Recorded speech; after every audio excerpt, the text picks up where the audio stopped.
타고 내 머리채 잡은 아들, 서울대 며느리는 설거지도 한 번 하면 안 되더냐. 잘난 며느리 앞에서 어미를 짓밟는구나. 어미를 구박한 불효자식, 무서운 천벌 받아라. 어디서 감히 서울대 의사 마누라한테 설거지를 시켜. 명절날 서울대 나온 며느리에게 설거지를 거들어 달라고 했다가 제 배 아파 낳은 아들에게 늙은 어미의 머리채가 잡혀 부엌 바닥에 내동댕이 쳐졌습니다. 남편 일찍 죽고 젊은 나이에 과부가 되어 모진 고생해가며 아들 뒷바라지에 서울대 의사 마누라 어깨에 줬더니 아들은 부잣집 며느리 앞에서 저를 냄새나는 짐짝 취급을 했습니다. 여보, 당신 손 다치겠다. 저런 노인네 그냥 둬. 바닥에 내동댕이 쳐진 저를 보며 며느리는 손끝 하나 까딱하지 않고 콧방귀를 뀌더군요. 가진 것 없다고, 냄새난다고 손주 근처에도 못 오게 하며 저를 벌레 취급했던 아들과 며느리. 그날부터 저는 찢겨진 머리채를 쥐고 조용히 독을 품었습니다. 저는 아들과 영원히 인연을 끊고 그 오만한 며느리의 지저분한 과거를 폭로해렸죠. 그 끔찍한 며느리의 과거가 폭로된 순간 기고만장하던 아들놈과 며느리의 인생은 그야말로 처참하게 박살이 나버렸습니다. 제가 어떻게 하루아침에 아들과 며느리를 쑥대밭으로 만들어버렸는지 그 통쾌한 복수극을 공개합니다. 아들과 며느리한테 구박받은 제 억울함이 풀리도록 사연 시작 전 구독, 좋아요와 함께 어디서 보고 계신지 댓글로 남겨주세요. 그 따뜻한 마음이 여러분 가정과 자녀에게 큰 복으로 되돌아옵니다. 사연 시작합니다. 저는 63세 봉순덕입니다. 제가 40이 되던 해겨울, 남편은 위암으로 세상을 떠났습니다. 하얀 병상에 누워 뼈만 앙상하게 남은 손으로 제 손을 꽉 쥐고는 눈물을 뚝뚝 흘렸어요. 애들 둘 당신이 어찌 다 키우냐.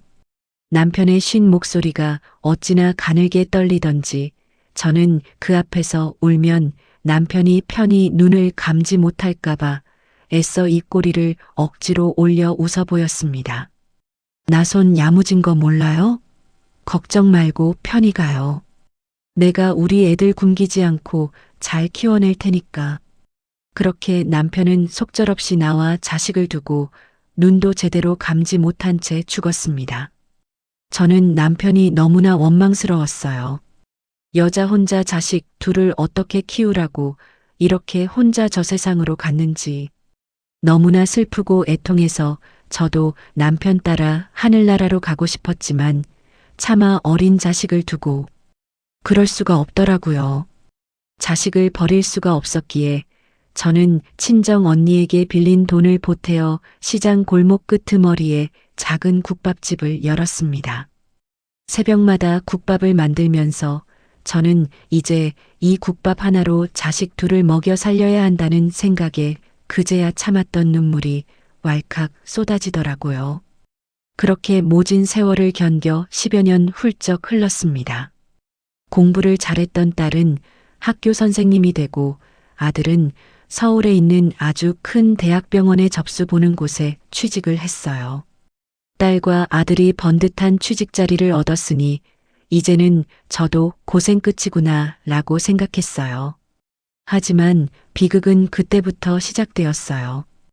훤칠하게 정장을 차려입은 아들 준배가 웬 낯선 젊은 여자의 손을 잡고 가게 문을 밀며 들어왔어요.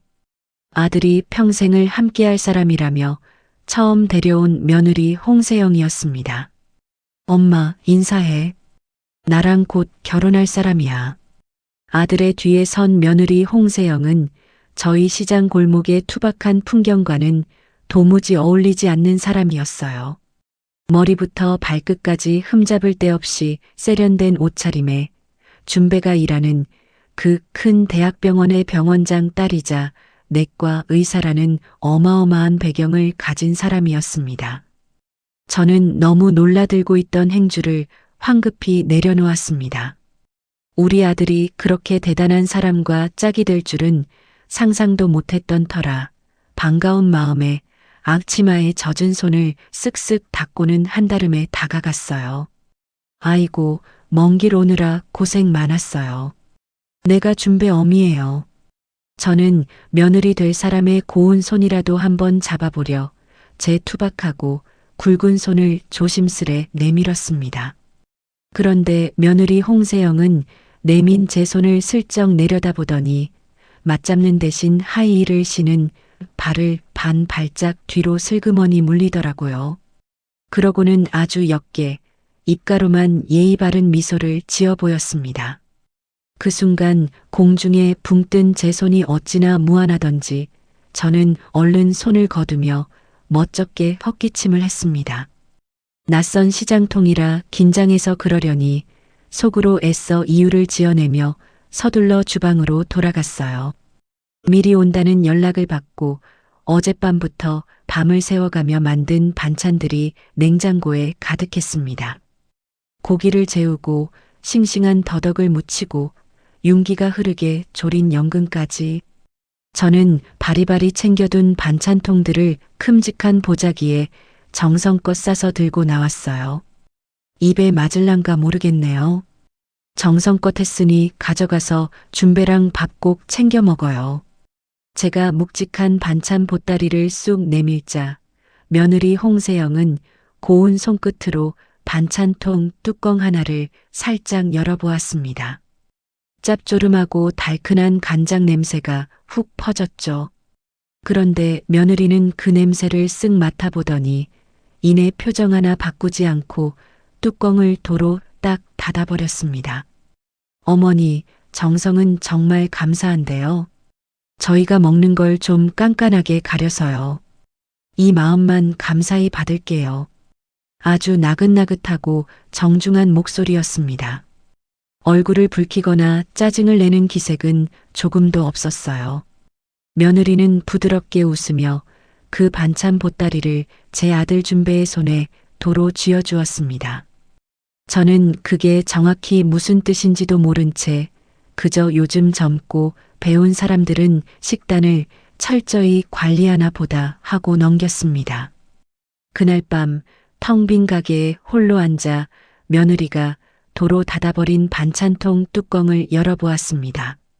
제 인생을 갈아 넣은 정성이 가득한 반찬이 저 대단한 집안에서는 천덕꾸러기 냄새로 밀려나는구나 싶어 속이 쓰렸지만 아들이 좋다고 평생을 약속한 사람이니 제가 입을 닫고 져주자며 무거운 마음을 꾹꾹 눌러 담았습니다. 아들이 며느리를 처음 데려오고 두어 달이 지난 초여름 무렵 드디어 양가 어른이 만나는 상견례 날이 잡혔습니다. 약속 장소인 서울의 으리으리한 호텔 식당은 어찌나 바닥에 깔린 카펫이 두껍고 푹신하던지 제 낡은 구두가 바닥에 닿는 소리마저 묻혀버려 오히려 더 주눅이 들더라고요. 지배인의 안내를 받아 룸문을 열고 들어가니 사돈될 병원장 홍기택과 그 안 사람이 커다란 원형 식탁 너머에 이미 자리를 잡고 앉아 있었습니다. 사돈 내외는 자리에서 일어나지도 않은 채 룸으로 들어서는 저를 머리끝부터 발끝까지 찬찬히 그리고 아주 도골적으로 훑어보았습니다. 저는 숨을 한번 크게 들이마시고 자리에 앉자마자 들고 온 반찬통 보따리를 조심스레 상위에 올려놓았습니다. 차린 건 없지만 제가 손수 담근 장아찌라도 맛보시라고 가져왔습니다. 제 말이 채 끝나기도 전이었습니다. 며느리 옆에 앉아있던 사돈 한 사람이 미간을 찌푸리더니 길게 다듬은 손톱 끝으로 식탁 위에 반찬통 보따리를 툭 밀쳐냈어요. 통이 식탁 유리판을 스치며 찌익 하는 불쾌한 마찰음을 냈습니다. 아이고, 식당을 하신다고요. 우리 사돈 되실 분이. 이런 냄새나는 건 저희 집에 들이지 않습니다. 치워주시죠. 그 식당이라는 두 글자를 입에 올릴 때 사돈 한 사람의 입술은 마치 끔찍한 오물을 씹은 것처럼 뒤틀려 있었어요. 순간 뺨 위로 화끈한 열기가 확 번지면서 얼굴이 붉게 달아오르는 걸 느꼈습니다. 파스를 붙인 무릎이 덜덜 떨렸지만 하나뿐인 귀한 아들의 혼사자리라 억지로 입꼬리를 끌어올려 실없이 웃어 보일 수밖에 없었어요. 저는 식탁 저쪽으로 밀쳐진 반찬 보따리를 슬그머니 제 무릎 위로 당겨 내려놓고는 두 손으로 그 위를 꾹 덮었습니다. 그때 팔짱을 끼고 거만하게 앉아있던 병원장이 앞에 놓인 찻잔을 들어 한 모금 마시더니 준배를 똑바로 쳐다보며 입을 열었습니다. 마서방, 내가 우리 귀한 딸 하나 보고 자네한테 하는 말인데 결혼하면 자니가 대릴 사위로 우리 집에 들어와 살아.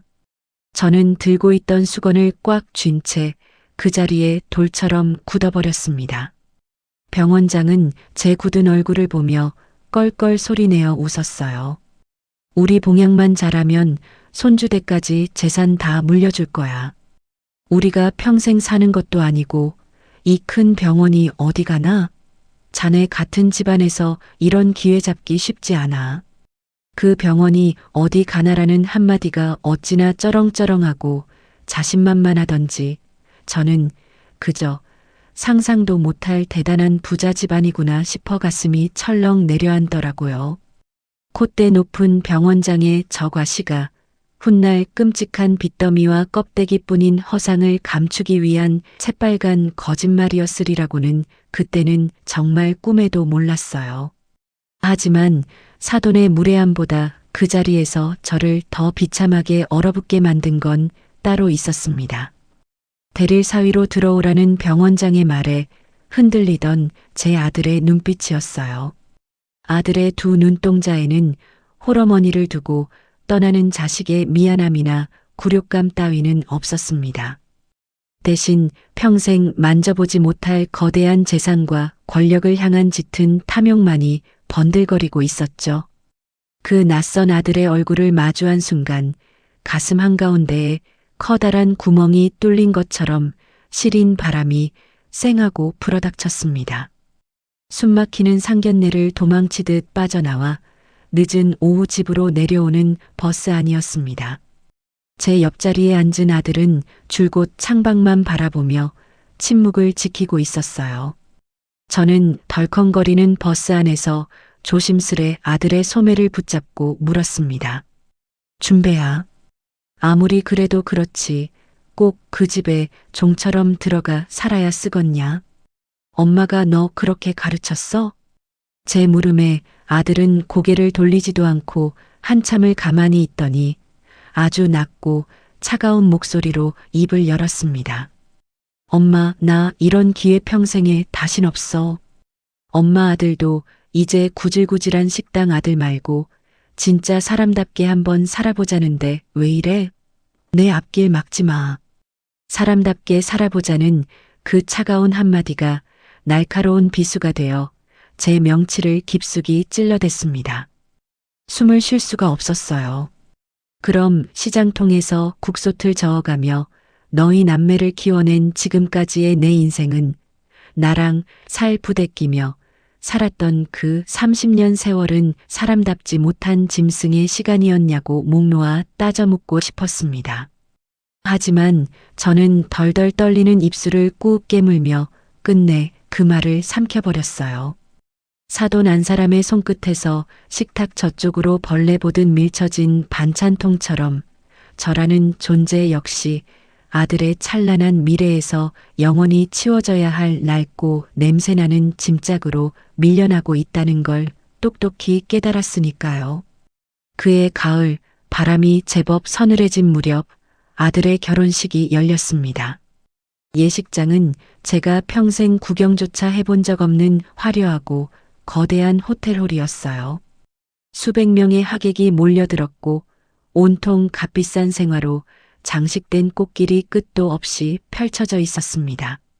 하지만 저는 혼주석에 앉기 전부터 철저하게 투명 인간 취급을 받았습니다. 아들은 입구에서 하객을 맞이할 때 병원장 내외의 옆에 바짝 붙어 서서 처가 쪽 높은 귀빈들에게 허리가 땅에 닿도록 인사를 올리기 바빴습니다. 제가 어색하게 다가가 서려 하면 아들은 슬그머니 몸을 돌려 저를 등졌어요. 예식 사회자가 양가 부모를 소개하는 순서에서도 병원장 내외의 화려한 양력과 감사 인사는 길게 이어졌지만 제 차례가 오자 그저 신랑 어머님이라는 무미건조하고 짧은 호명 한 번으로 휙 넘어가 버렸습니다. 예식이 끝나고 이어진 패백자리는 더더욱 끔찍했습니다. 며느리 쪽 친척 어른들은 밤과 대추를 한 아름씩 쥐어 며느리의 친정 부모 품에 잔뜩 안기며 덕담을 쏟아냈어요. 그런데 제 차례가 되자 병원장 안 사람의 동생이라는 사람이 아주 형식적이고 귀찮다는 얼굴로 마른 대추 몇 알을 제 치마폭에 툭 던지듯 떨어뜨렸습니다. 바싹 말라비틀어진 그 대추 몇 알이 바닥으로 굴러떨어질까봐 저는 치마 자락을 꽉 움켜쥐고 억지로 입꼬리를 올려 웃음을 지었습니다. 웃지 않으면 당장이라도 주저앉아 대성통곡을 할 것만 같았거든요. 모든 행사가 끝나고 사진 촬영이 시작되었을 때 저는 결국 견디지 못하고 홀 밖으로 빠져나왔습니다. 아들 부부가 처가 어른들과 활짝 웃으며 단체 사진을 찍는 동안 저는 복도 구석에 상 저쪽으로 밀려난 화환들 뒤편에 홀로 숨어 섰습니다. 파스를 붙인 무릎이 후들거려 벽에 겨우 기댄 채 주머니에서 구겨진 손수건을 꺼내 이마에 흐르는 진땀인지 눈물인지 모를 물기를 말없이 닦아냈어요. 그날 밤 서울에서 캄캄한 고속도로를 달려 집으로 내려오는 버스 안에서 저는 패백 때 받은 그 마른 대추 몇 알을 손바닥에 올려놓고 굴려보았습니다. 까슬까슬한 대추 껍질이 제 굳은 살 박인 손바닥을 긁고 지나갈 때마다 그래도 우리 아들, 그 대단한 집안에서 남부럽지 않게 잘 살면 그만이지 하고 수십 번, 수백 번 스스로의 가슴을 치며 타일렀습니다. 며칠 뒤 아들이 짐을 싸서 처가로 완전히 들어가 살게 되었다는 소식을 전화로 통보받았을 때도 저는 아무런 내색을 하지 않았습니다.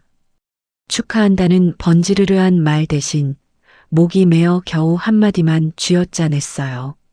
밥은 거르지 말고 잘 챙겨 먹고 다녀라. 아들은 알았어.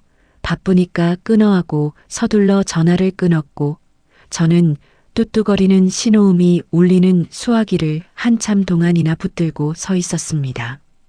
그렇게 제 큰아들은 사람답게 살겠다며 뒤도 돌아보지 않고 그 으리으리한 성의 문턱을 넘어갔습니다. 그 번쩍거리는 황금 문턱이 아들의 숨통을 서서히 조여오는 끔찍하고 잔인한 짐승의 덫이었다는 사실을 그때의 저는 짐작조차 하지 못한 채 말이죠. 저는 무거운 몸을 이끌고 다음날 새벽 다시 낡은 3평짜리 가게 문을 열어 국솥에 불을 당겼습니다. 아들이 으리으리한 처가로 들어가 살기 시작하고 처음 맞이하는 설날 새벽이었습니다. 저는 행여나 사돈댁 어른들 아침상에 폐가 될까봐 꼭두 새벽부터 일어나 밤새 고아낸 맑은 고기 국을 보온병에 가득 담았어요. 꽁꽁 언 손을 호호 불어가며 서울행 첫 기차에 올랐죠. 그런데 아들네 현관문 앞에 도착해 초인종을 누르려던 참이었습니다. 안에서 며느리가 아들에게 아주 작게 하지만 날카롭게 속삭이는 소리가 문틈을 타고 새어나왔어요. 여보, 어머니 오시면 저 옷에서 나는 냄새 좀 어떻게 해봐. 우리 아이 호흡기에 안 좋아.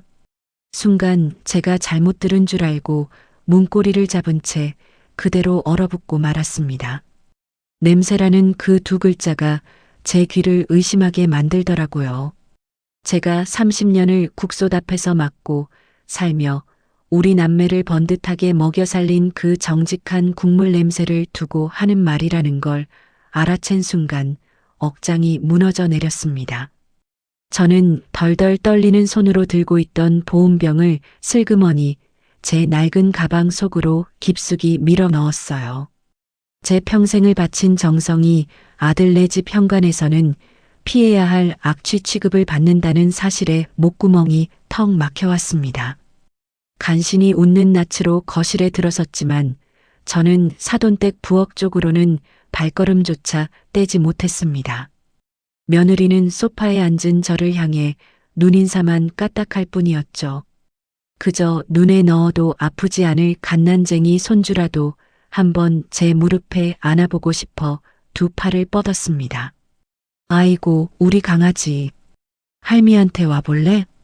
제가 다가가자 며느리는 정색을 하며 아이를 번쩍 안아 올려 제 품에서 떨어뜨렸어요. 어머니, 애가 낯을 심하게 가려서요. 울면 달래기 힘드니까 그냥 눈으로만 보세요. 저는 결국 남의 집 불청객처럼 소파 끄트머리에 엉거주춤 앉아 있다가 쫓기듯 내려와야 했습니다. 그 서러운 설 명절이 지나고부터 저는 웬만하면 서울 아들네에 올라가지 않았어요. 반가워하지도 않는 며느리 얼굴을 무슨 낯으로 보겠나 싶어 명절이면 오히려 핑계 삼아 낡은 백반집 문을 훌쩍 열어젖히고 장사를 했습니다. 그래도 핏줄이 무서운 건지 훌쩍 큰 5살배기 손주의 얼굴만은 눈에 밟혀 밤마다 잠이 오지 않더라고요. 그러다 그해 여름 아들네 식구가 근처 고속도로를 타고 여행을 간다는 소식을 전해 들었습니다. 저는 그 얼굴을 1분이라도 보겠다는 생각에 버스를 2시간이나 갈아타고 휴게소까지 단숨에 달려갔죠. 휴게소 구석 벤치에서 만난 손주는 저를 보자마자 다다다 달려와 제 목을 꽉 끌어안았습니다. 할머니, 할머니한테서 엄청 맛있는 냄새나. 아이의 그 티 없는 한마디에 왈칵 눈물이 쏟아질 뻔했어요. 며느리에게는 불쾌한 악취였던 제 냄새를 이 어린 핏줄은 단번에 알아보고 품을 파고들더라고요. 저는 떨리는 손으로 가방을 열어 조막만 한 주먹 밥을 꺼냈습니다. 새벽부터 일어나 갓 짠 참기름을 듬뿍 바르고 김가루를 부숴 넣어 조몰락조몰락 정성껏 뭉친 것이었어요. 우리 예쁜 똥강아지. 배고프지? 할미가 만든 거 한 입 먹어봐. 제가 아이의 입가로 주먹밥을 내미는 순간이었습니다. 옆에 서 있던 며느리가 득달같이 달려들어 아이의 작은 손목을 딱 낚아챘어요. 어머니, 여기서 뭘 먹이려고 하세요? 죄송한데 우리 애장이 예민해서 배탈 나요. 며느리의 말투는 여전히 나긋나긋하고 부드러웠습니다. 하지만 억지로 끌려가지 않으려는 아이의 팔목을 꽉 틀어쥔 그 소나기 힘이 어찌나 무섭고 서늘하던지 제 등골이 오싹해지더라고요. 상견례 날 반찬통을 식탁 저쪽으로 밀쳐내던 사돈 한 사람의 그 벌레 보던 눈빛과 똑같은 감각이 제 손끝을 저릿하게 찔렀습니다. 손주가 며느리의 손에 질질 이끌려가면서도 뒤를 돌아보며 발버둥을 쳤습니다. 싫어. 나 할머니 주먹밥 먹을 거야. 며느리가 이새로 무언가 험악한 말을 소곤거리자 아이가 겁에 질려 입을 꾹 다물었어요. 그러다 제 엄마를 원망스럽게 올려다보며 혼잣말처럼 웅얼거렸습니다. 엄마는 왜 나 친할머니 밥 못 먹게 해? 그럼 저번에 아빠가 딴 집에서 데려온 언니는 왜 우리 집에 안 와? 그 순간 며느리의 하얗고 매끄러운 얼굴이 순식간에 잿빛으로 굳어버렸습니다. 숨을 헐떡이며 아이의 입을 제 손바닥으로 콱 틀어막더니 저를 돌아보지도 않고 아이를 짐짝처럼 차 뒷좌석에 쑤셔 넣었어요. 저는 그때 아이가 무심코 내뱉은 딴 집에서 데려온 언니라는 말을 그저 어린애들이 어린이집에서 하는 소꿉놀이 이야기쯤으로 흘려들었습니다. 하지만 차 문을 쾅 닫으며 새하얗게 질려버렸던 며느리의 그 기괴한 표정만은 제 머릿속에 끈적하게 달라붙어 떨어지지 않았어요. 며느리의 차가 휴게소를 매몰차게 빠져나간 뒤에도 저는 허공에 덩그러니 남겨진 주먹밥을 쥔 채 벤치에 한참을 앉아 있었습니다. 마침 곁에 있던 휴게소 김밥집에서 고소한 참기름 냄새가 바람을 타고 훅 끼쳐왔어요. 왜 그렇게 그 냄새가 서럽고 비참하던지 제 온 인생을 바친 헌신과 사랑이 손주 앞에서조차 평균 취급을 받는 세상이 원망스러워 소리 없이 눈물만 뚝뚝 흘렸습니다. 집으로 돌아와서도 저는 그 주먹밥을 차마 쓰레기통에 버리지 못했습니다. 냉장고 구석에 며칠을 처박아 두었다가 돌덩이처럼 딱딱하게 굳어버린 그것을 꺼내어 뜨거운 맑은 국에 훌훌 말아 혼자 삼켰습니다. 꾸역꾸역 밥알을 씹어 넘기며 얼마나 가슴을 쳤는지 몰라요. 며칠 뒤 딸 세라에게 전화를 걸어 휴게소에서 있었던 일을 털어놓았습니다. 엄마, 올케 그거 진짜 제정신 아니야. 애를 왜 친할머니한테서 짐승 떼어놓듯 떼어놔? 내가 당장 오빠한테 전화해서 따질게. 전화기 너머로 딸이 분통을 터뜨리며 길길이 날뛰었지만 저는 황급히 딸의 목소리를 짓눌렀습니다. 됐다, 세라야. 내 오빠가 평생 기대어 살아야 할 처가 사람들인데 네가 나서서 분란 만들지 말고 그냥 참아. 저는 그렇게 또 한 번 제 딸의 입을 막고 저 자신을 가장 밑바닥으로 내동댕이 쳤습니다. 제가 숨죽이고 엎드릴수록 며느리의 그 교양 있고 부드러운 밀어냄은 점점 더 지독하고 촘촘한 가시덤불이 되어 저와 손주 사이를 갈라놓고 있었죠. 그러다 그의 가을이 깊어질 무렵이었습니다. 손주가 며칠 내내 친할머니 보고 싶어하고 바닥에 뒹굴며 어찌나 지독하게 졸라대던지 며느리가 추석 명절 당일에 마지못해 우리 집에 들르겠다는 짧은 통보를 전해왔습니다. 마지못해 시골로 향하는 그들의 억지스러운 발걸음 뒤로 제 낡은 3평짜리 부엌을 통째로 뒤흔들 서늘하고 끔찍한 폭풍우가 조용히 다가오고 있었습니다. 며느리가 마지못해 온다는 짧은 통보를 남긴 뒤 그의 추석을 며칠 앞둔 날부터 저는 묘한 들뜸에 사로잡혔습니다. 새벽 일찍 버스를 타고 시장에 나가 손주가 좋아하는 동태전, 육전, 호박전에 큼직한 산적 거리까지 양손이 떨어져라 장을 봐왔어요. 명절 대목 장사도 접어두고 좁은 부엌 바닥에 신문지를 깐 채 주저앉아 쉴 새 없이 전을 부치기 시작했습니다. 기름이 사방으로 튀어 쭈글쭈글한 손등에 물집이 잡히고 따끔거려도 전혀 아픈 줄을 몰랐어요. 콧노래까지 흥얼거리며 20접시는 좋기 넘게 전을 부쳐냈습니다. 우리 예쁜 강아지가 할미가 부친 전을 오물오물 먹을 생각만 하면 가슴이 벅차올랐으니까요. 오전 늦게 밖에서 자동차 문 닫히는 소리가 들렸습니다. 앞치마에 젖은 손을 훔치며 버선발로 마당에 뛰어나가 보니 아들 내외가 손주를 데리고 들어서고 있었어요. 아이고, 우리 강아지 왔어. 제가 반가움에 두 팔을 벌려 아이를 안으려 하자 며느리는 아이의 작은 어깨를 잡아채어 제 등 뒤로 쓱 숨겨버렸습니다. 저에게 눈인사 한 번 없이 거실로 들어간 며느리는 소파에 비스듬히 기대 누워 휴대폰만 들여다보기 시작했어요. 아들은 그 옆에 바짝 붙어 앉아 처가 어른들에게서 걸려온 안부 전화를 받느라 부엌 쪽은 쳐다보지도 않았습니다.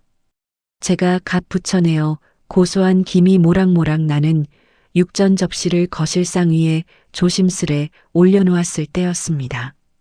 고기 냄새를 맡은 손주가 침을 꿀꺽 삼키며 상으로 다가오자 소파에 누워있던 며느리가 신경질적으로 팔을 뻗어 아이의 앞을 가로막았어요.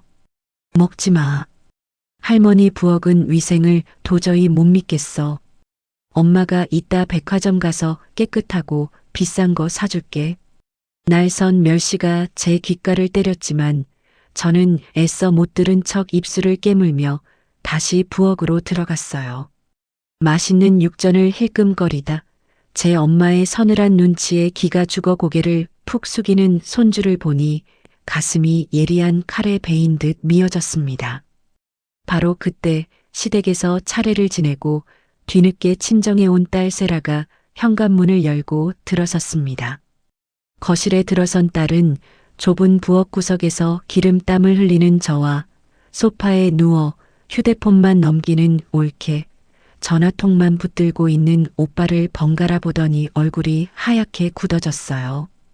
결국 참지 못한 딸이 가방을 바닥에 던지며 목소리를 높였습니다. 엄마는 아침부터 부엌에서 저러고 계신데 올케는 상에 손도 안 대고 손님이야? 정말 너무하는 거 아니야?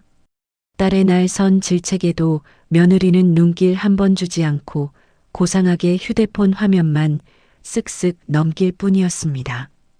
분위기가 험악해지자 저는 덜덜 떨리는 손으로 앞치마를 매만지며 황급히 거실로 나갔어요. 괜찮다, 세라야. 저기 얘야. 그럼 설거지라도 좀 도와주련? 어색하게 웃으며 며느리에게 아주 조심스럽게 건넨 그 한마디가 참혹한 화근이었습니다.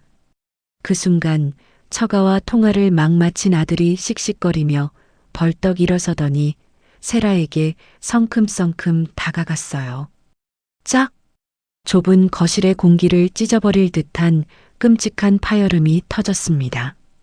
아들이 제 여동생의 뺨을 잇는 힘껏 후려친 겁니다. 이 사람이 어떤 사람인데 감히 설거지를 시켜.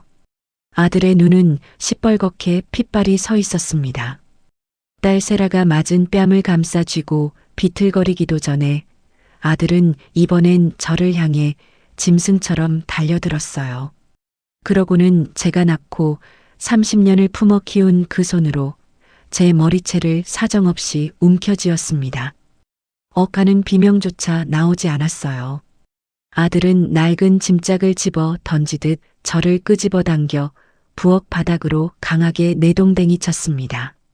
와장창 바닥으로 고꾸라지며 낡은 식탁 다리를 건드리는 바람에 제가 밤새 붙여둔 전 접시들이 와르르 쏟아져 내리며 산산조각이 났습니다. 펄펄 끓던 뜨거운 기름이 엎어지며 제 손등과 목덜미에 튀었지만 살이 타들어가는 고통보다 가슴이 갈기갈기 찢어지는 고통이 1000배는 더 컸어요. 기름 범벅이 된 부엌 바닥에 널브러진 저를 내려다보는 아들의 눈빛을 똑똑히 보았습니다. 그 눈에는 늙은 어미를 내동댕이 친 자식의 죄책감이나 미안함은 단 한 톨도 없었죠. 오직 소파에 앉은 며느리의 심기를 거스를까봐 전전긍긍하는 겁에 질린 종의 비굴함만이 징그럽게 번들거리고 있었습니다. 그 끔찍한 난리 속에서도 며느리는 소파에서 엉덩이조차 떼지 않았어요. 오히려 아주 나긋나긋하고 평온한 목소리로 아들을 부르더라고요. 여보, 당신 손 다치겠다. 어머니 그만 놔드려.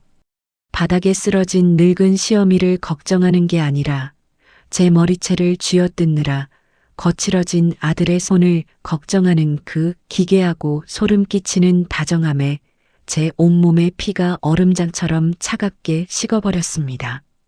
딸 세라가 통곡을 하며 달려와 바닥에 엎어진 저를 부둥켜 안고 일으켜 세웠습니다. 방구석에서는 어린 손주가 두 손으로 귀를 틀어막은 채 새파랗게 질려 울고 있었어요.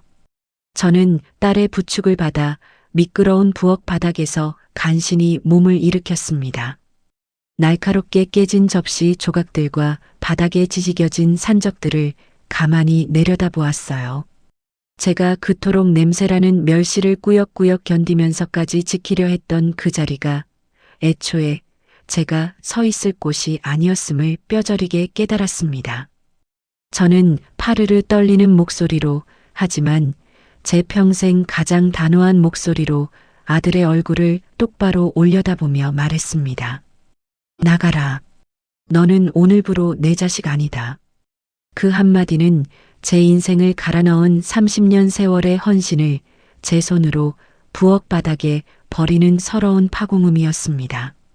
아들 내외는 제 단호한 말에 비웃음을 흘리더니 울며 버티는 손주를 질질 끌고 매정하게 현관문을 나섰어요. 텅 빈 부엌에서 저는 딸과 함께 바닥에 흩어진 전 조각들을 하나하나 주워 담으며 소리 없이 오래도록 눈물을 쏟았습니다. 37회를 품어 키운 자식을 그 차가운 부엌 바닥에서 영원히 지워내며 저는 며칠을 열에 들떠 깊이 알아누웠습니다. 제가 몸져 누운 지 열흘쯤 지난 어느 저녁이었습니다.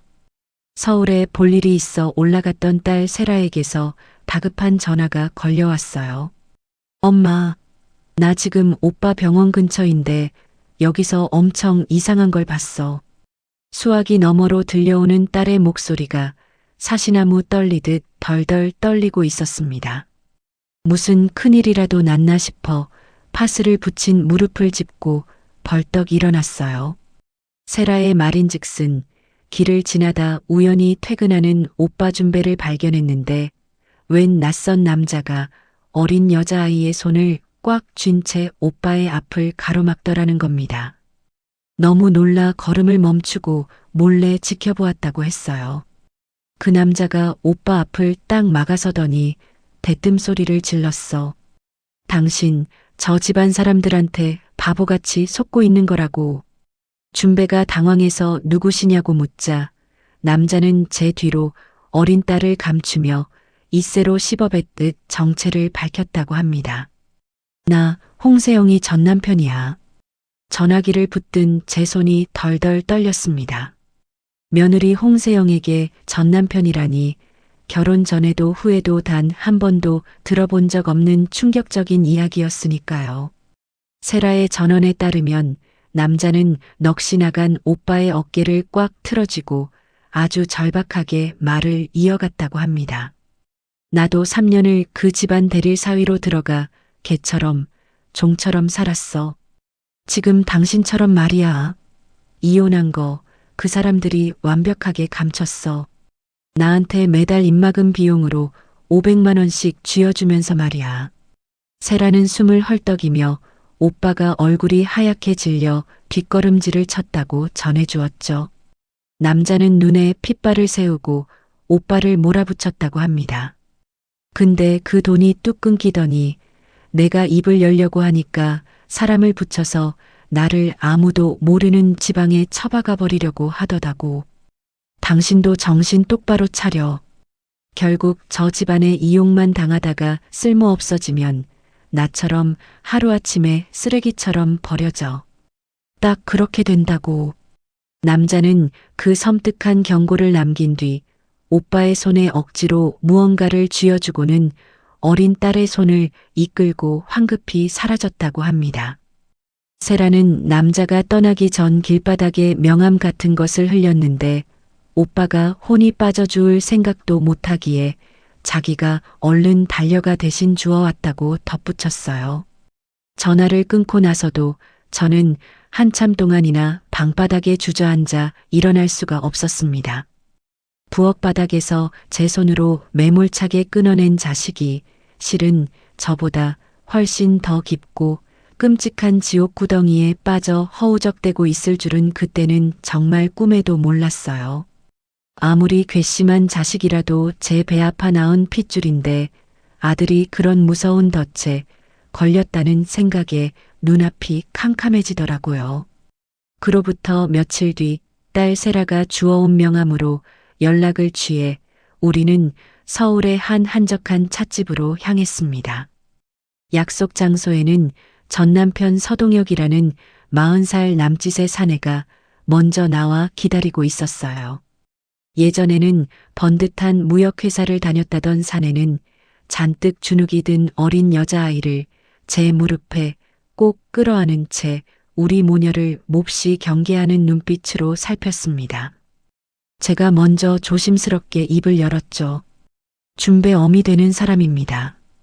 그쪽이 한 말이 도무지 믿기지 않아서 직접 이야기를 들어보려고 왔소.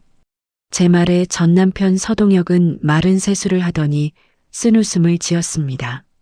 준배 씨도 제 말을 반신반의하는 눈치더군요. 하긴 흠 하나 없는 완벽한 병원장 딸로 위장하고 있으니 쉽게 믿기지 않겠죠. 증거를 보여드려야 믿으시겠습니까? 서동혁은 품에 안긴 어린 딸의 팔소매를 아주 조심스럽게 위로 걷어 올렸습니다. 아이의 하얀 팔 안쪽에는 아주 특이하게 일그러진 붉은 점이 하나 또렷하게 박혀 있었어요. 홍세영 허벅지 안쪽에도 이것과 똑같이 생긴 점이 있어. 위치만 다를 뿐 핏줄이라는 걸 증명하듯 모양이 완벽하게 판박이요. 저는 며느리의 허벅지에 무슨 점이 있는지 알 턱이 없었습니다.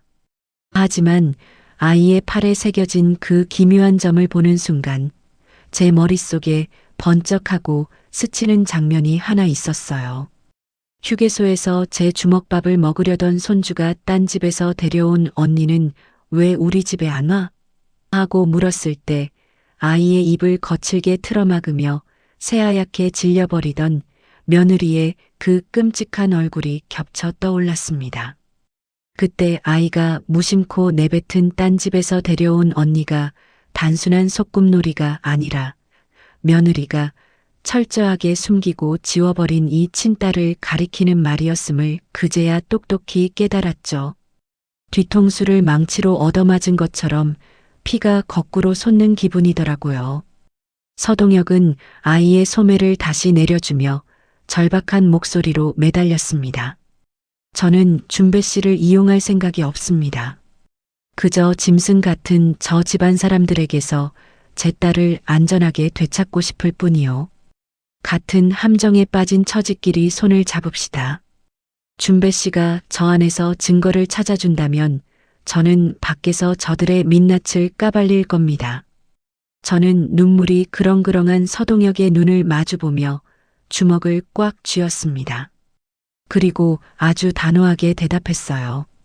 당신 말이 모두 사실이라면 우리 아들이 욕심에 눈이 멀어벌 받을 짓을 했어도 저 집안 사람들이 사람을 물건 취급하며 벌인 짓은 그것대로 세상에 낱낱이 밝혀져야 옳소.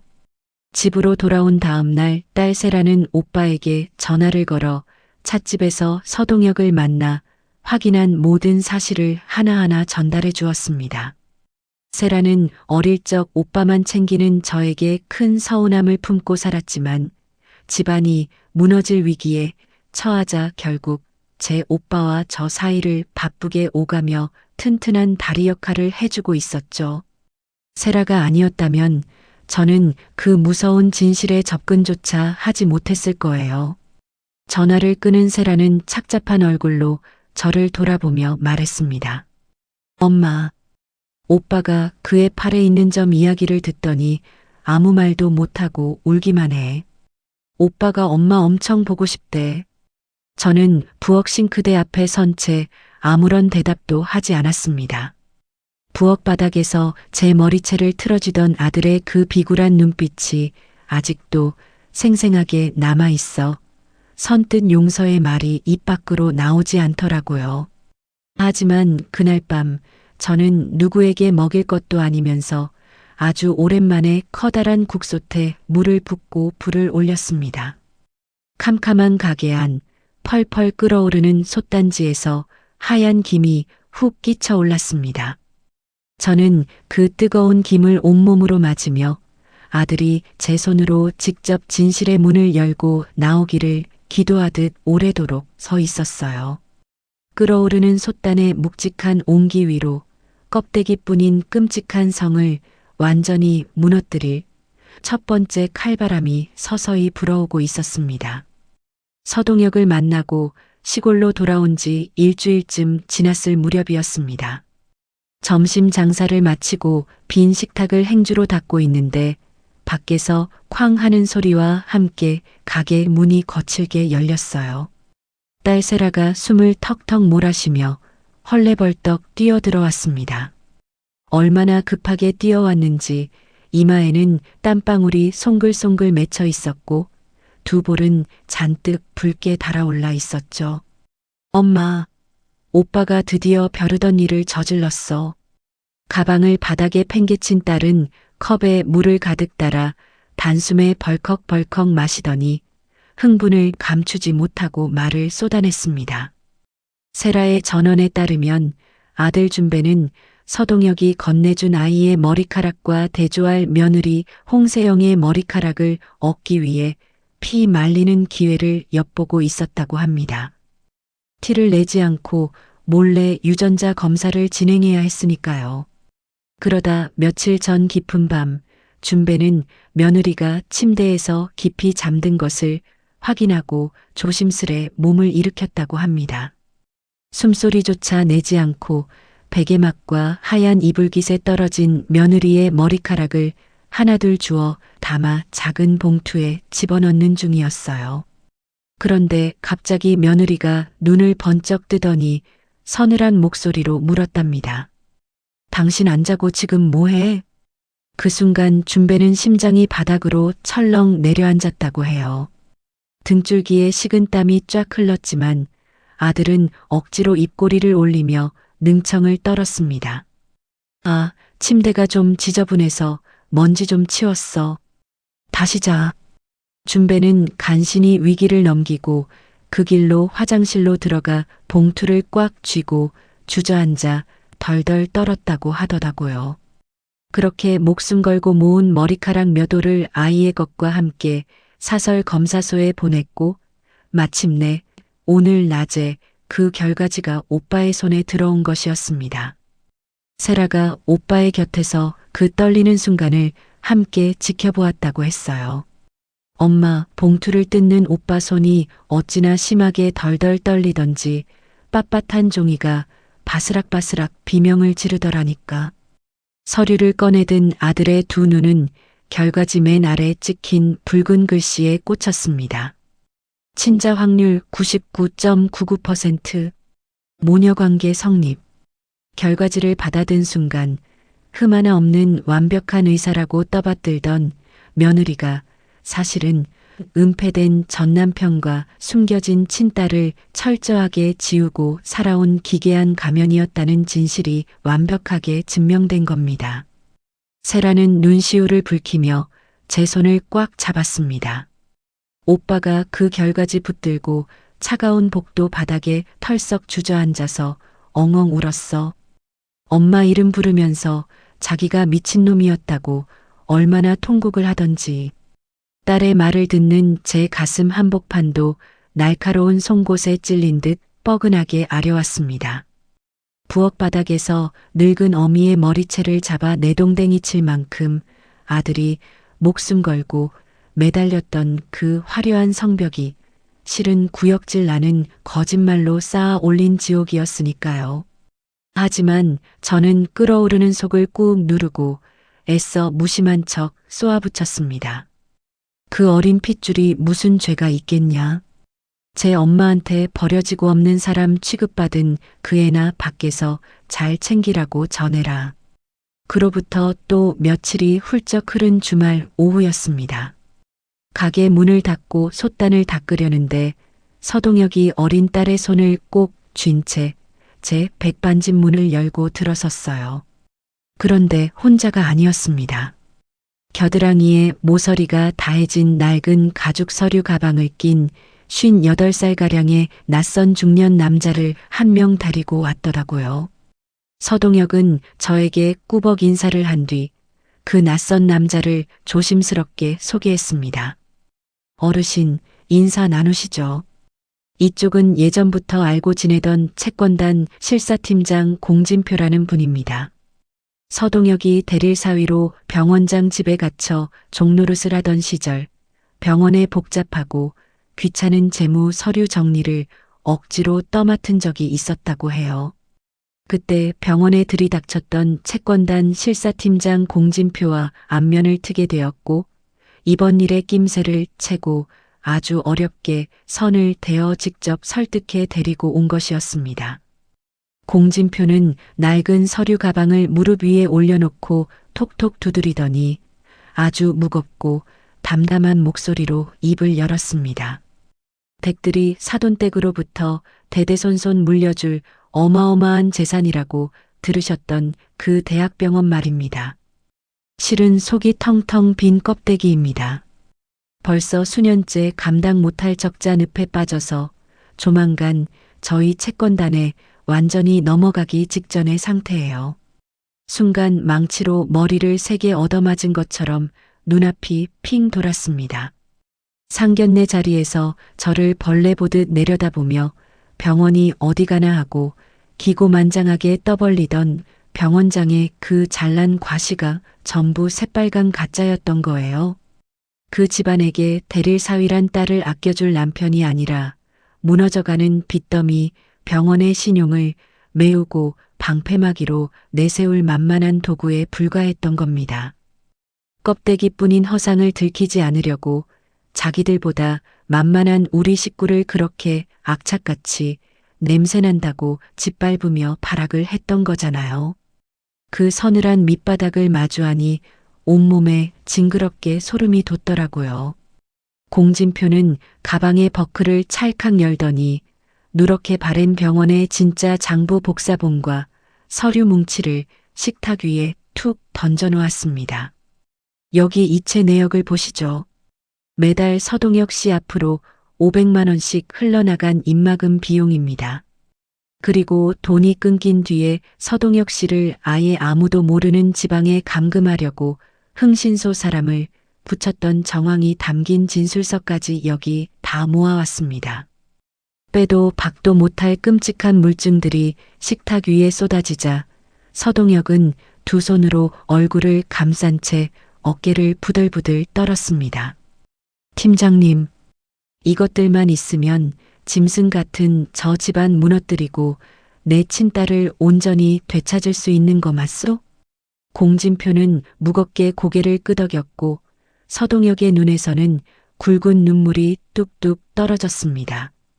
각기 다른 상처를 안고 피눈물을 흘리던 사람들이 이 낡은 3평짜리 백반집 식탁에 모여 마침내 하나의 방향을 바라보게 된 가슴 뜨거운 순간이었죠. 그날 늦은 밤이었습니다. 잠자리에 누우려는데 휴대폰이 요란하게 울렸어요. 액정에 뜬 이름은 준배였습니다. 전화를 받자 수화기 너머에서는 한참 동안이나 숨을 죽인 채 흐느끼는 소리만 들려왔어요. 엄마. 목이 꽉 메어 간신히 쥐어짜낸 아들의 그 한마디에 제 심장도 바닥으로 무너져 내리는 것 같았습니다. 그 떨리는 목소리 하나만으로도 아들이 지금 얼마나 참혹한 바닥까지 곤두박질 쳤는지 고스란히 느껴졌거든요. 하지만 저는 끝내 눈물을 참고 단호하게 대답했습니다. 네가 뿌린 씨앗이니 네가 알아서 혀라. 나는 내 편을 들자고 이 일에 나서는 게 아니야. 사람을 사람 취급 안 하는 저 집안 사람들이 나쁜 놈들이라 이러는 거지. 저는 딱 잘라 말한 뒤 미련 없이 수화기를 내려놓았습니다. 검사지와 장부, 서류까지. 저들의 화려한 성벽을 무너뜨릴 날카로운 무기들은 우리 손에 완벽하게 쥐어졌습니다. 하지만 저쪽 짐승 같은 집안도 준배의 낯선 낌새를 알아채기 시작했는지 제 백반집을 향해 숨통을 조여오는 서늘하고 끔찍한 협박의 그림자가 서서히 들이우고 있었습니다. 물증과 서류들이 우리 손에 하나둘 쥐어지던 어느 날 저녁이었습니다. 딸 세라가 파랗게 질린 얼굴로 퇴근하자마자 가게 문을 박차고 들어왔어요. 엄마, 오빠한테 방금 연락이 왔는데 그 집 사람들이 뭔가 눈치챈 것 같아. 세라의 다급한 전원에 따르면 그날 낮에 으리으리한 처가 안방으로 준배가 급히 불려갔다고 합니다. 병원장 내외와 며느리 홍세영이 긴장한 기색을 숨긴 채 소파에 둘러앉아 있더라는 거예요.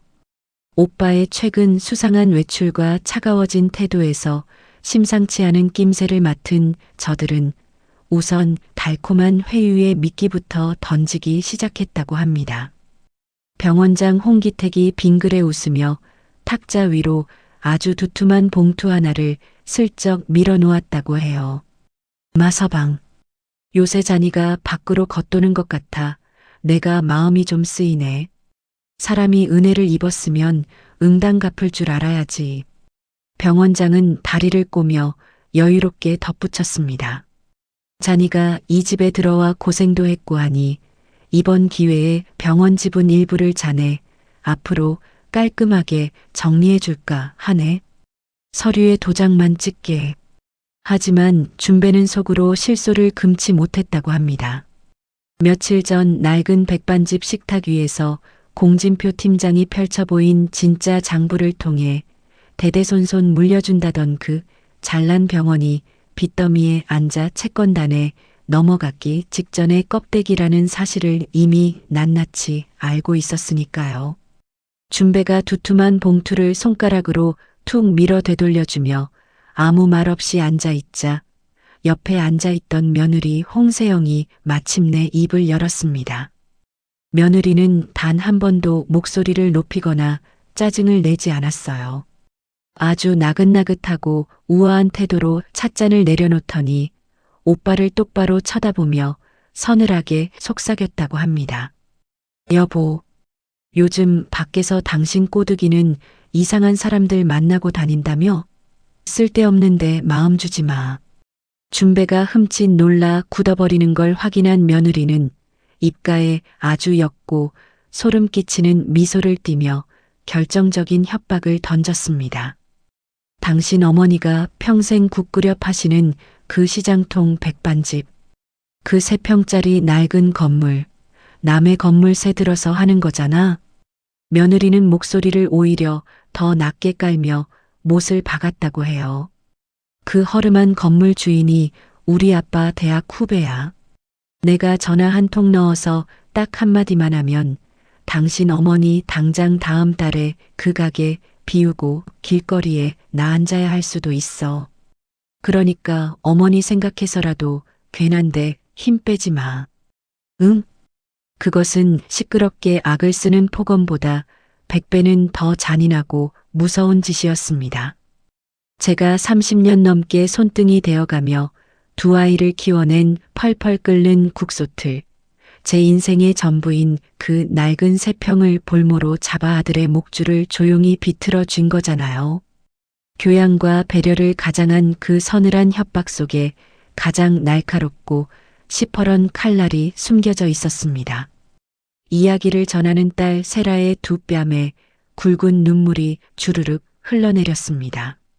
엄마 어떻게 저 악마 같은 사람들이 기어이 엄마 가게까지 건드리겠대. 엄마 평생 바친 곳인데 빼앗기면 어떡해.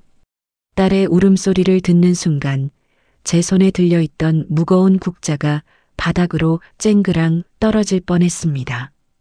제가 밤잠을 설치고 관절이 닳아 없어지도록 버텨온 그 3평을 저 위선자들의 알량한 비밀을 덮기 위한 더러운 흥정거리로 쓰겠다는 말에 저는 평생 느껴보지 못한 지독한 분노가 발끝에서부터 끓어오르는 것을 느꼈습니다. 그런데 참 이상하죠. 분노가 머리끝까지 솟구치다 정점을 찍는 순간 펄펄 끓던 가슴이 오히려 차갑고 서늘하게 쫙 가라앉더라고요.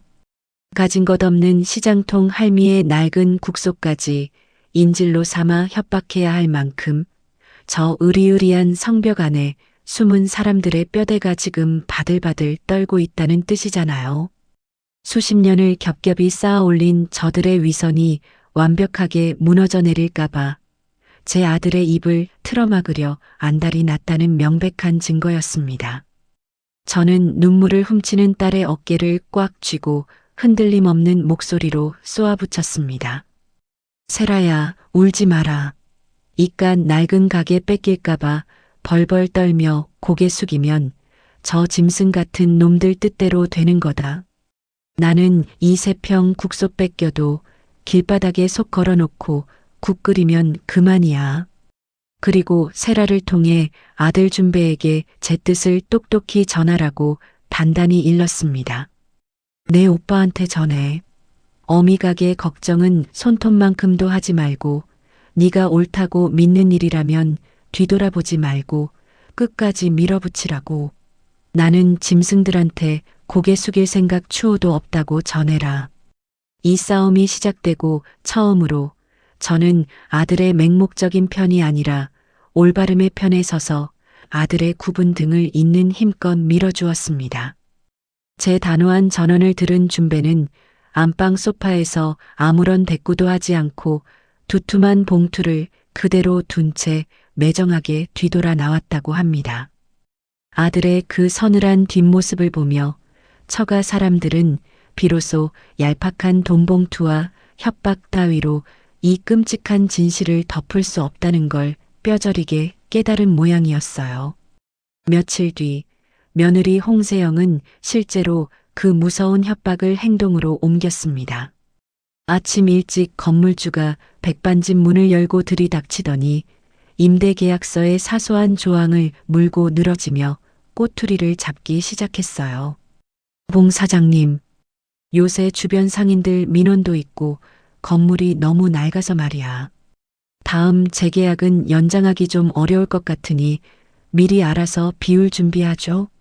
수십 년을 얼굴 맞대고 지낸 건물주가 하루아침에 안면을 몰수하고 내뱉는 그 냉혹한 통보에 가슴이 철렁 내려앉았습니다. 하지만 저는 그 통보를 받고도 주저앉거나 알아눕지 않았어요.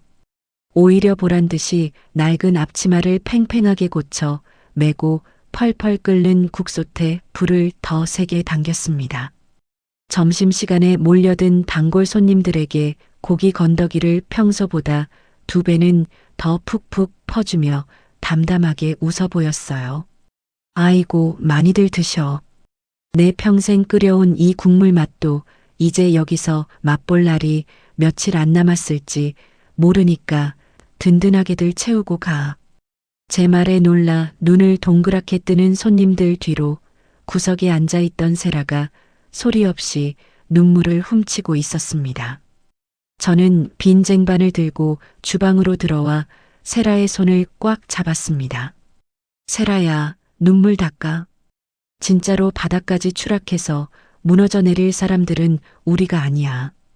평생을 주눅들어 살았던 제 목소리가 그날따라 어찌나 단단하고 카랑카랑하게 가게 안을 울리던지 저 스스로도 놀랄 정도였습니다. 저 대단한 사람들이 제 3평짜리 국소까지 벌벌 떨며 인질로 삼으려 발악하는 순간 저는 오히려 이 지독한 싸움의 판세가 이미 저희 쪽으로 완벽하게 기울어졌음을 온몸에 피가 끓어오르도록 똑똑히 느끼고 있었습니다.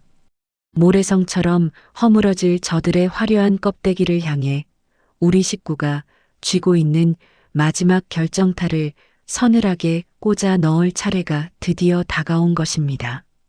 처가의 치졸하고 서늘한 협박이 제 낡은 백반집 건물까지 매섭게 뻗쳐오고 며칠이 지났습니다.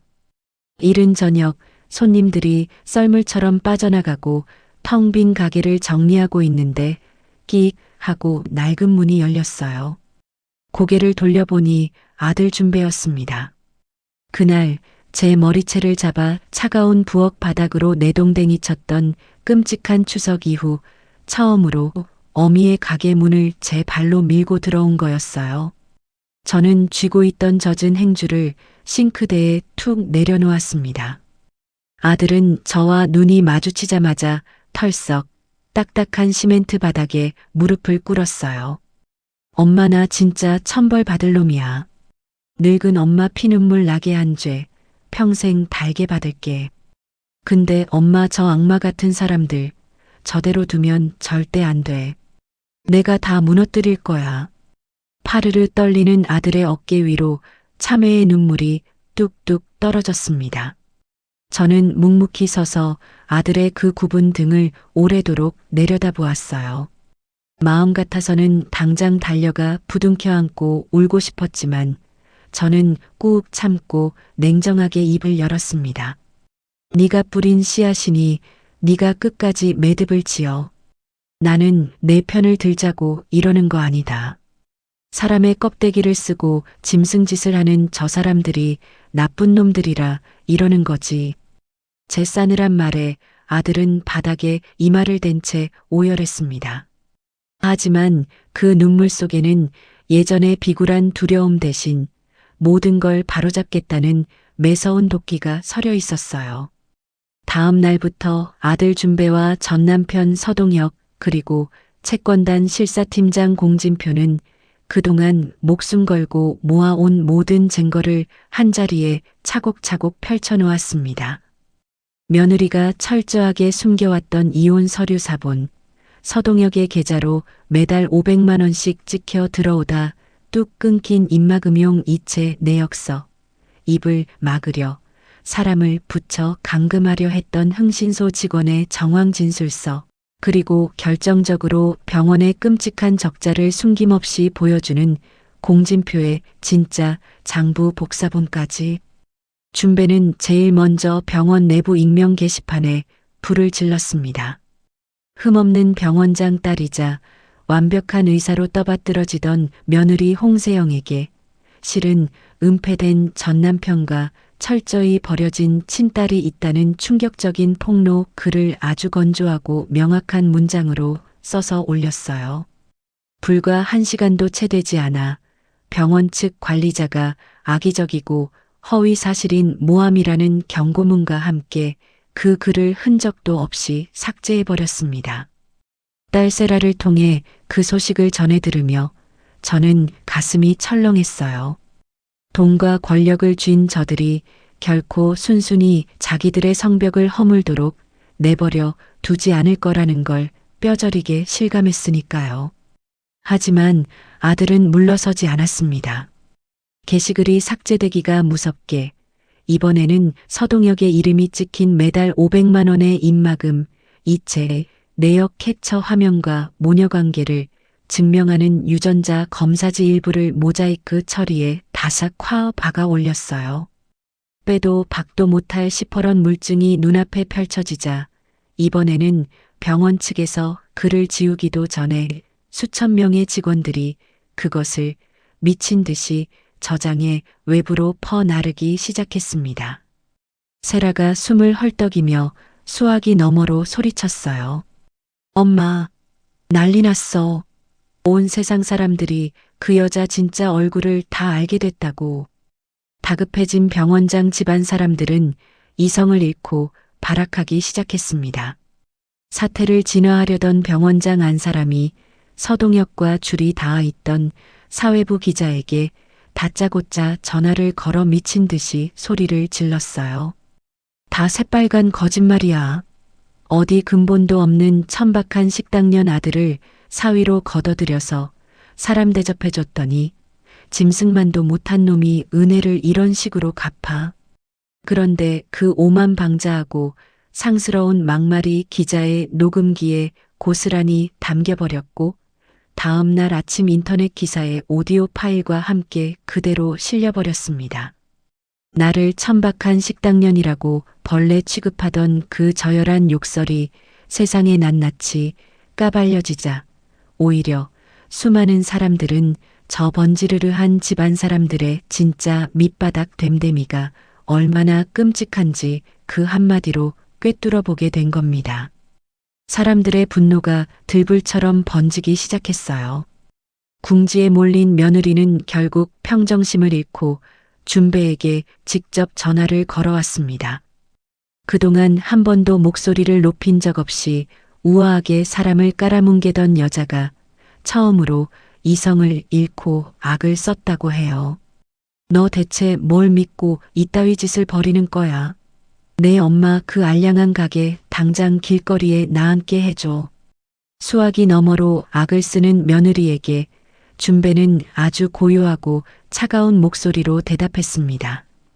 당신이 평생 없는 사람 취급하고 버렸던 당신 친딸의 머리카락 한 올. 그 한마디에 전화기 너머의 며느리는 숨통이 끊어진 것처럼 아무런 말도 잇지 못했습니다.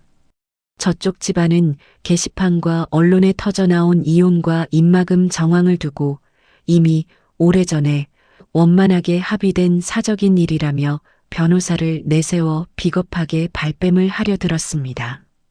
바로 그 순간 숨죽이고 있던 공진표 실사팀장이 낡은 가방에서 가장 날카로운 결정타를 꺼내 세상에 터뜨렸습니다.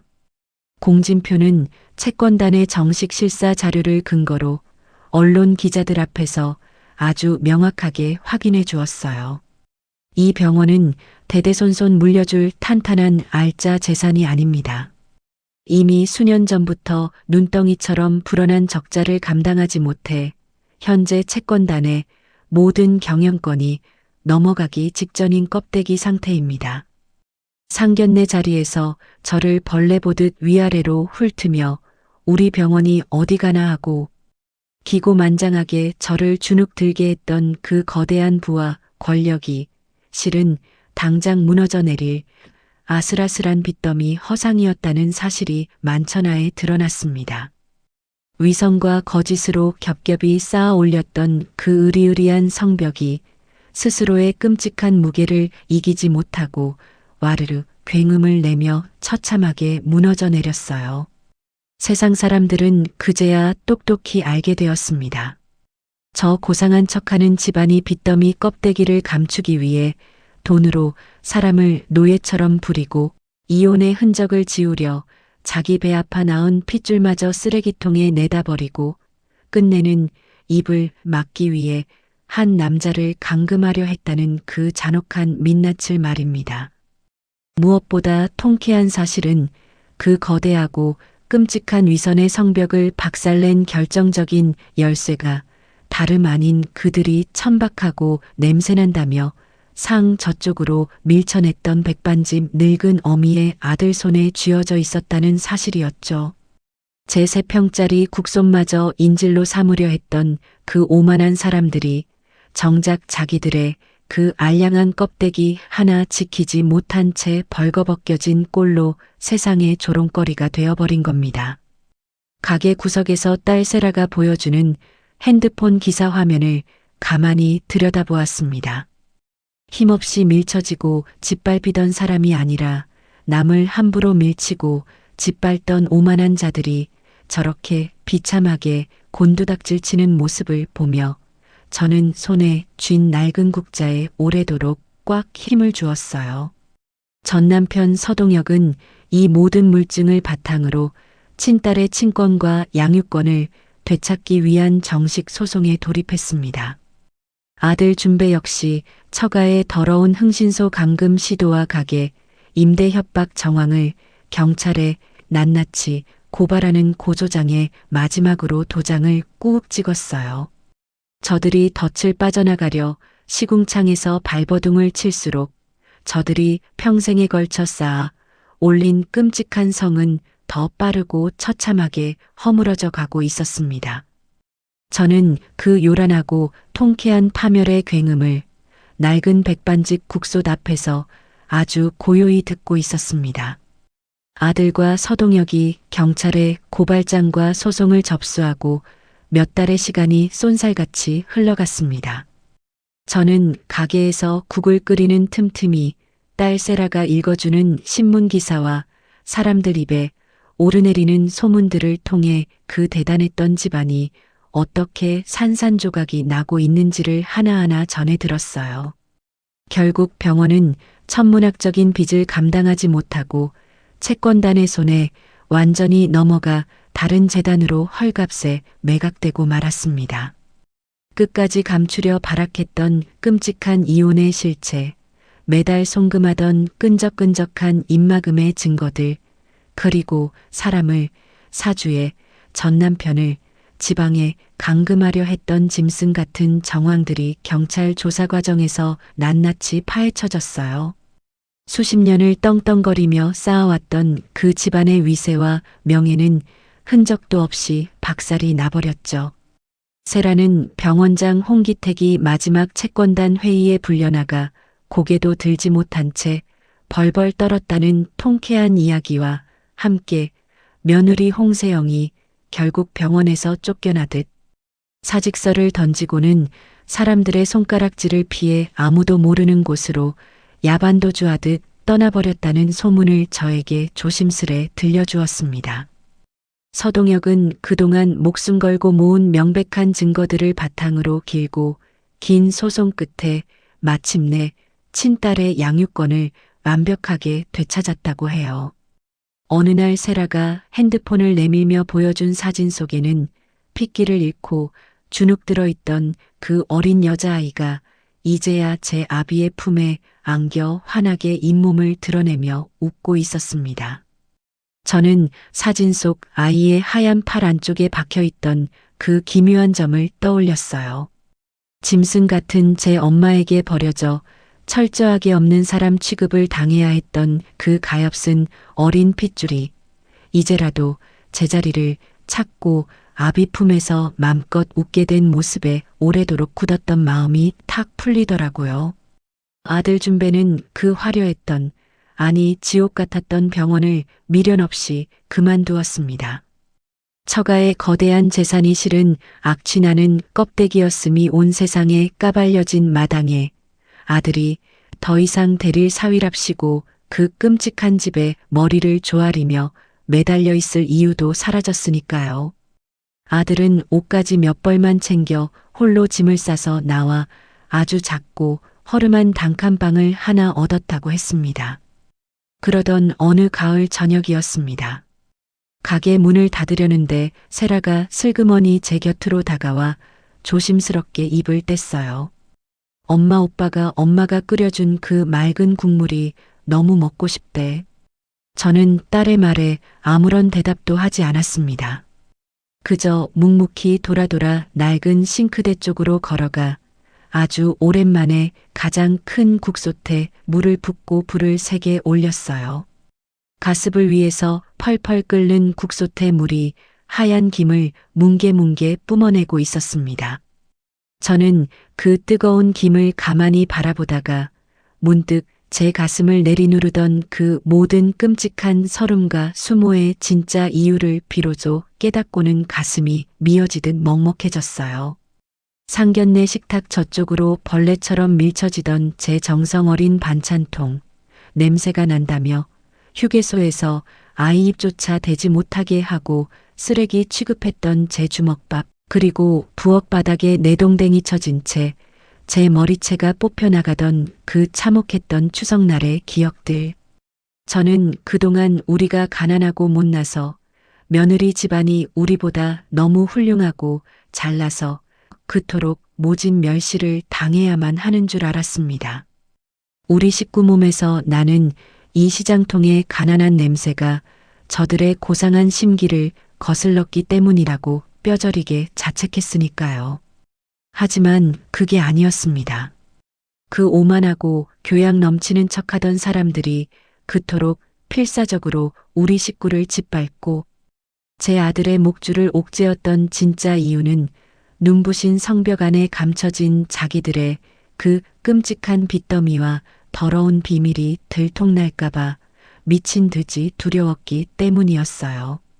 자신들보다 만만하고 가난한 우리를 바닥까지 짓밟아야만 자기들이 여전히 높은 곳에 군림하고 있다는 알량한 환상을 유지할 수 있었으니까요.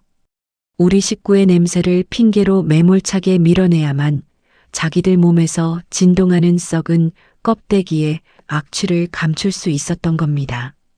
제 초라한 몰골은 저들이 자기들의 추악한 허상을 가리기 위해 세워둔 불쌍한 병풍에 불과했던 거예요. 제 아들 준배가 구질구질한 가난을 벗고 사람답게 살아보겠다며 미친 듯이 달려 들어갔던 그 황금빛 성이 사실은 사람을 철저하게 등급으로 나누고 쓸모가 없어지면 짐승처럼 물건 취급하며 내다버리는 지옥구덩이였다는 사실을 저는 차가운 기름이 튄 그 부엌 바닥에 처참하게 널브러지고 나서야 똑똑히 알게 된 겁니다. 참으로 얄궂고 기막힌 세상의 이치가 아닐 수 없었어요. 그들이 냄새난다며 고개를 돌리고 상 저쪽으로 밀쳐버렸던 그 낡은 반찬통과 제 투박한 정성이 결국 구역질 나는 그 지옥 한가운데서 제 아들의 목숨을 건져 올려준 유일한 실마리가 되었으니까요. 사람을 등급으로 나누며 비단결 같은 손길로 저를 밀어내던 며느리는 정작 자기가 몰래 낳고 버렸던 친딸의 간에 달한 머리카락 한 올 앞에서 추악한 가면이 벗겨진 채 속절없이 무너져 내렸습니다. 뿌린 대로 거두고 지은 죄는 결국 제 몫으로 돌아간다는 말이 이토록 섬뜩하게 맞아떨어질 줄은 저 역시 꿈에도 몰랐어요. 며칠 뒤 준배가 정말로 오랜만에 제 백반집 문을 열고 들어왔습니다. 아들은 제 앞에 놓인 맑은 국물을 말없이 후루룩 넘기더니 이내 숟가락을 내려놓고 고개를 푹 숙인 채 오열했어요. 엄마, 나 진짜 미친 바보 병신이었어. 내가 무슨 짓을. 저는 우는 아들의 등을 쓰다듬어 주려다 가만히 손을 거두고 아주 낮지만 단단한 목소리로 말했습니다. 네가 그 잘난 처가에 들어가서 부엌 바닥에 내팽개치고 지워버린 게 늙은 어미였는지 아니면 내 알량한 양심과 내 자신이었는지 이제라도 똑똑히 생각해봐라. 부엌 바닥에 끔찍했던 상처가 단숨에 아물 리 없으니 저는 아직 아들을 온전히 제 품에 꽉 끌어안지는 못했습니다. 하지만 끼니 때가 다가오면 어느새 제 손은 낡은 국자로 아들이 먹을 국을 한 그릇 듬뿍 뜨고 있더라고요. 핏줄이라는 게 참 무섭고도 질겨서 저 스스로도 이 못난 어미의 손길을 어쩌지 못했습니다.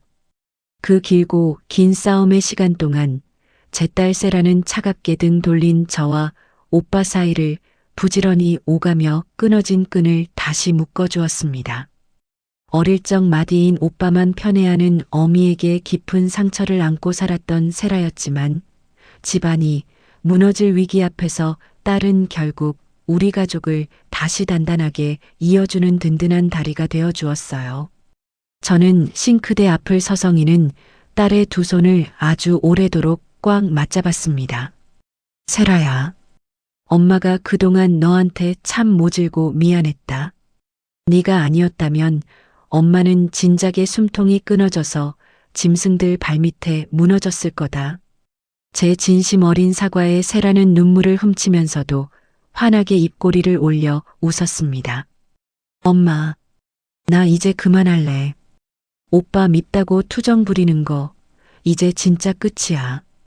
딸의 그 맑은 웃음 속에서 저는 10수년 동안 딸의 마음 한구석에 꽁꽁 얼어붙어 있던 깊은 서운함의 상처가 햇살을 받아 조금씩 녹아내리는 것을 보았습니다.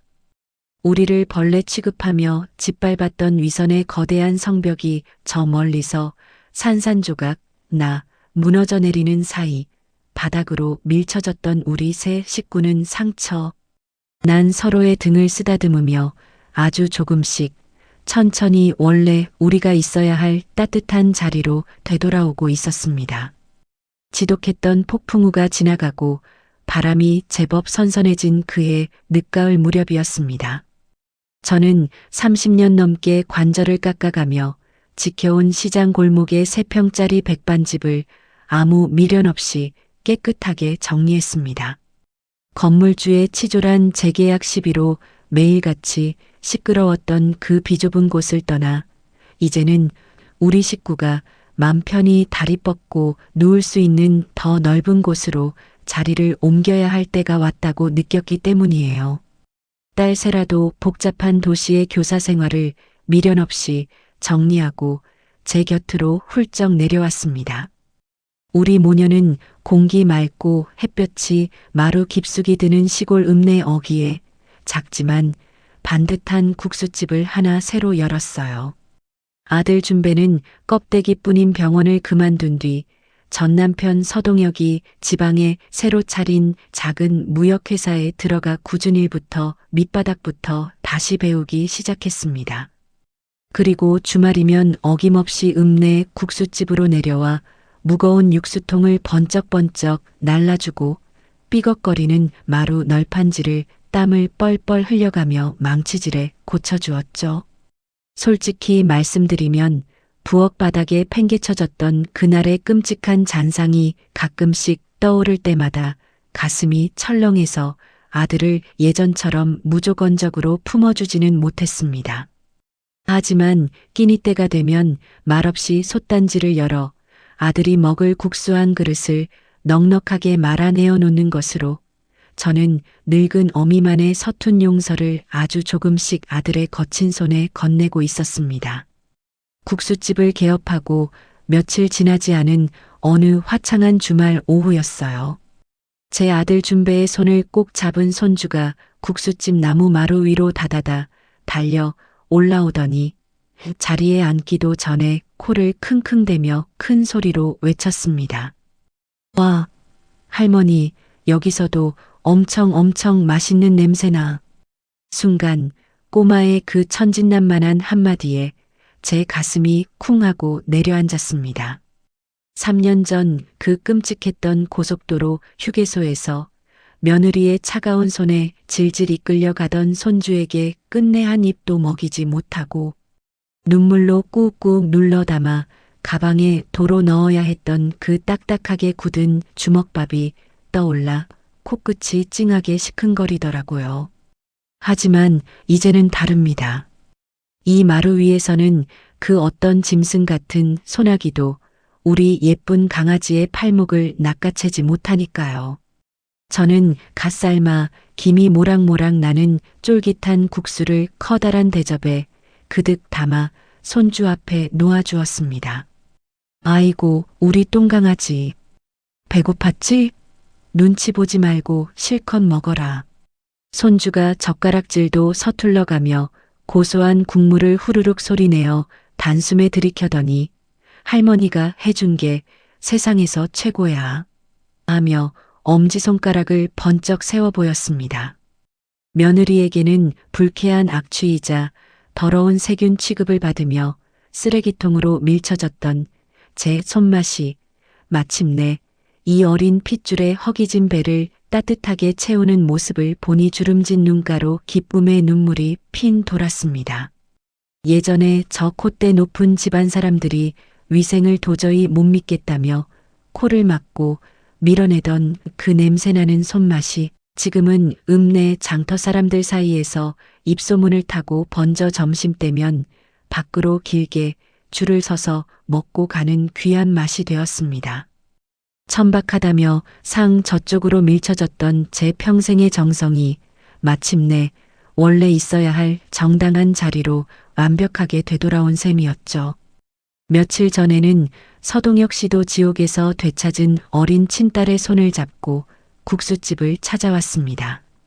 아이의 하얀 팔목 안쪽에 박힌 그 기묘한 붉은 점을 보며 저는 갓 튀긴 튀김을 한 접시 더 내어주었어요. 서동혁의 딸과 제 손주가 나란히 마루에 걸터 앉아 입가에 밀가루를 묻혀가며 국수를 맛있게 삼키는 모습을 보니 어른들의 더러운 탐욕 때문에 벼랑 끝에 섰던 두 아이가 같은 밥상에 둘러앉아 웃고 있다는 사실에 오래도록 가슴 한구석이 따뜻하게 녹아내렸습니다. 그날 저녁 준배는 손님들이 남기고 간 수북한 빈 그릇들을 보더니 묵묵히 소매를 걷어붙이고 고무장갑을 꼈습니다. 몇 해 전 추석날 제 여동생의 뺨을 후려치며 이 대단한 사람이 어떤 사람인데 감히 설거지를 시켜 하고 짐승처럼 악을 쓰던 아들이었죠.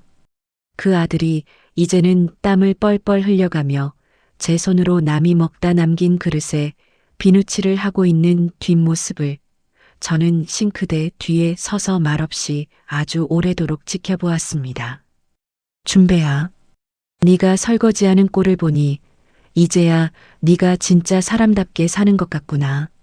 제가 나직하게 던진 한마디에 준배는 달그락거리던 그릇을 내려놓고 고무장갑 낀 손을 멈춘 채 고개를 푹 숙이고 끄끄 어깨를 들썩였습니다. 그 눈물은 분명 더럽고 추악한 허물을 벗어던진 사람만이 흘릴 수 있는 정직한 참회의 눈물이었습니다. 가을 햇살이 마루 끝까지 길게 늘어지는 나른한 오후, 저는 세라가 기계로 방금 뽑아낸 생면을 펄펄 끓는 커다란 솥에 털어넣으며 딸을 불렀습니다. 세라야, 이리 와서 육수간 좀 받아오. 앞치마를 두른 딸이 쟁걸음으로 다가와 작은 국자로 뽀얀 국물을 떠서 입으로 후후 불어 맛을 보았습니다. 엄마 간이 딱 맞아. 이 국물 마시면 내일 장날에도 손님들 문 밖까지 줄 서겠는데? 딸이 짓궂게 눈을 찡긋하며 씩 웃었습니다. 뭉게뭉게 하얀 김이 피어오르는 솥단지 앞에서 우리 모녀는 오랜만에 묵은 체증이 싹 씻겨 내려가는 것처럼 목젖이 다 보이도록 시원하게 소리내어 웃었어요. 으리으리한 호텔 상견례 식탁에서 벌레 보듯 밀쳐지던 그 낡은 반찬통, 며느리의 서늘한 소나기에 빼앗겨 아이 입에도 못 넣어보고 가방에 쑤셔 넣어야 했던 그 볼품없는 주먹밥. 그 볼품없던 것들이 모이고 모여 이제는 이 따뜻한 국수집 나무 마루로 산산이 부서졌던 온 가족을 다시 불러 모으는 세상에서 가장 든든한 밥상이 되어 있었습니다. 저는 국자로 솥을 휘젓다 문득 아주 오래전 위암으로 뼈만 남은 남편이 병상에 누워 당신 혼자 애들 둘을 어찌 키우냐고 피눈물을 흘리던 그 매서운 겨울을 떠올렸습니다. 여보, 당신 걱정하던 애들 다 컸어요. 당신 떠나고 30년 나 손끝 야무지게 살아낸 거 맞죠? 저는 낡은 국솥의 훈훈한 열기를 뺨으로 느끼며 속으로 조용하고 평온하게 미소를 지었습니다. 사람을 돈과 권력의 등급으로 나누어 물건처럼 밀쳐내고 짓밟을 때 정작 그 끝에서 가장 처참하게 무너져 내리는 것은 힘없이 밀쳐진 약자가 아니라 스스로를 밀쳐버린 오만한 짐승 자신이라는 사실을 저는 머리가 하얗게 센 이 나이가 되어서야 비로소 똑똑히 배우게 되었습니다. 여러분, 혹시라도 지금 돈이나 권력 혹은 껍데기뿐인 허상에 치여 억울하게 밀쳐진 채 서럽고 비참한 시간을 보내고 계신 분이 있으신가요? 그렇다면 부디 당신의 가슴속 깊은 곳에서 정직하게 끓어오르는 그 따뜻하고 고귀한 김을 스스로 차갑게 식혀버리지 마시기를 바랍니다. 더러운 위선은 언젠가 자기 무게에 짓눌려 반드시 무너져 내리고 눈물로 끓여낸 당신의 진심은 가장 눈부신 순간에 제자리로 완벽하게 돌아오게 마련이니까요.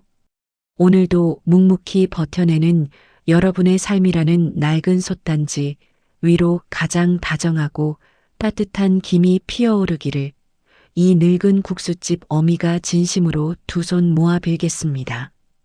지금까지 제 긴 이야기를 들어주셔서 참으로 고맙습니다. 이야기를 끝까지 들어주신 분이 계시다면 잘 들었다고 댓글 하나만 남겨주세요. 감사합니다.